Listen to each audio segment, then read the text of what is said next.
ប្រញាប់ឡើងគឺនាងយ៉ានលីកំពុងតាំងលក់នៅមាត់ទ្វាររថភ្លើងប្រញាប់ទៅសុំទោសខ្ញុំនឹងមកភ្លាមចេញទៅកុំមកលក់ដូរនៅទីនេះល្អខ្ញុំនឹងទៅភ្លាមកូនឲ្យម្ដាយគេរកនោះគួរឲ្យអាណិតណាស់កូនក្មេងនោះយំរហូតតើវាឃ្លានមែនទេយើងជួយគាត់ទៅតើយើងត្រូវជួយយ៉ាងម៉េចទៅយើងអាចធ្វើបែបនេះអូល្អហើយកូនក្មេងឲ្យសួស្ដី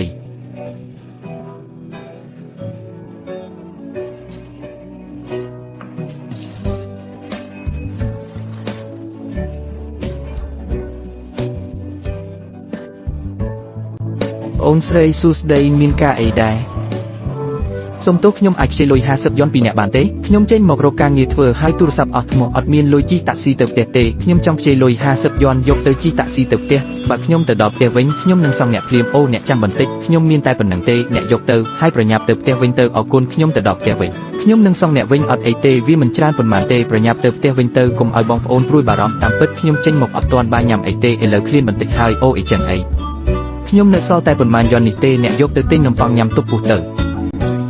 នេះជារបស់ដែលខ្ញុំធ្វើនៅផ្ទះដោយខ្លួនឯងយកទៅញ៉ាំបន្តិចទៅនិយាយអញ្ចឹងមិនក៏បងនាំកូនចេញមកលក់ដូរហើយកូននៅតូចណាស់អញ្ចឹងអត់មានជំរឿទេខ្ញុំជាម្ដាយតូចឪពុករបស់ក្មេងផឹកស្រាប់ពេញមួយថ្ងៃផ្ទះម្ដាយឪពុកខ្ញុំក៏ទៅលេងកើតដែរអញ្ចឹងបងឲ្យខ្ញុំទាំងអស់មកចុះបងនឹងកូនតូចយ៉ាងម៉េចទៅមិនអីទេខ្ញុំនៅមានសៀវភៅចាស់ទាំងនេះសម្រាប់លក់ពេលលក់បានលុយខ្លះខ្ញុំអាចទិញអាហារឲ្យកូនបានហើយអរគុណបងរវល់យ៉ាងនេះហើយនៅតែជួយខ្ញុំទៀតល្អហើយគ្រប់គ្នាសុទ្ធតែមានពេលលំបាកចាំខ្ញុំជួយទិញឲ្យបងទៅម៉ាក់ខ្ញុំមកហើយខ្ញុំទិញរបស់របររួចរាល់ហើយអ្នកទាំងពីរនេះយ៉ាងម៉េចទៅការពិតទូរស័ព្ទខ្ញុំមានថ្មហើយខ្ញុំក៏មានលុយដែរលុយនេះខ្ញុំសងបងវិញខ្ញុំដឹងពីទឹកចិត្តបងហើយអរគុណនេះកូនប្រុសខ្ញុំអូបើមានលុយគឺល្អហើយខ្ញុំទើបតែឃើញកូនក្មេងយំរហូតខ្ញុំទីថាគាត់ប្រកាសជាឃ្លានហើយខ្ញុំឲ្យកូនប្រុសខ្ញុំទៅទិញទឹកដោះគោម្សៅមួយកំប៉ុងអ្នកមិនទាន់ញ៉ាំបាយថ្ងៃត្រង់ទេមែនទេនេះជាបាយម្ហូបដែលខ្ញុំទើបតែទិញអ្នកញ៉ាំទៅពេលវាកំពុងក្តៅធ្វើបែបនេះមិនកើតពួកអ្នកញ៉ាំខ្លួនឯងទៅខ្ញុំមិនឃ្លានទេអ្នកយកទៅចុះការមើលថែទាំកូនគឺហត់នឿយស្រាប់ហើយកុំទុកឲ្យខ្លួនឯងឃ្លានអីអ្នកណាក៏មានការលំបាករៀងខ្លួនដែរអរគុណពួកអ្នកទៅមុខ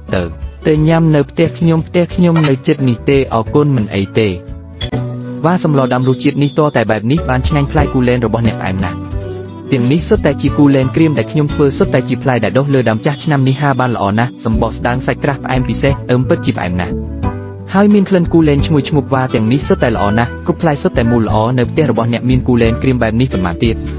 នៅផ្ទះនៅមានច្រើនទៀតខ្ញុំនៅម្នាក់ឯងនាំកូនដើរមិនឆ្ងាយទេអាចលក់បានតែនៅក្បែរនេះទេមួយថ្ងៃក៏លក់មិនបានប៉ុន្មានដែរបើអញ្ចឹងយើងនឹងជួយលក់គូលែនក្រៀមទាំងនេះឲ្យពួកអ្នកជួយលក់ឲ្យខ្ញុំត្រូវហើយគូលែនក្រៀមដែលនៅសល់នៅផ្ទះរបស់អ្នកសុទ្ធតែមានគុណភាពបែបនេះដែរមែនទេសុទ្ធតែល្អបែបនេះខ្ញុំនឹងនាំអ្នកទាំងអស់គ្នាទៅមើលឥឡូវនេះយ៉ាងម៉េចដែរគុណភាពដូចគ្នាទាំងអស់មែនទេ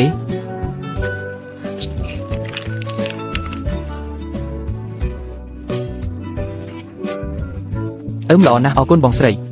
ទាំងនេះគឺជាផ្លែឈើក្រៀមពីចំការដែលម្ដាយនេះហាដោយខ្លួនឯងនៅផ្ទះយើងទើបតែបានធ្លាក់រួចហើយគឺរសជាតិនិងគុណភាពល្អពិសេសតែម្ដងបាទបងប្អូនទាំងអស់គ្នាសូមកុំបារម្ភអីយើងនឹងរើសចេញនៅផ្លែតូចនិងផ្លែដែលមិនល្អទាំងអស់ហើយទុកតែផ្លែដែលពេញល្អបំផុតសម្រាប់ជូនអ្នកទាំងអស់គ្នាប្រសិនបើជាអ្នកចូលចិត្តមានកុំឲ្យឱកាសនេះកន្លងផុតទៅអ្នកនឹងអាចធ្លាក់មានល្អផងហើយក៏អាចជួយម្ដាយនិងក្រុមគ្រួសាររបស់កូនគាត់បានផងដែរ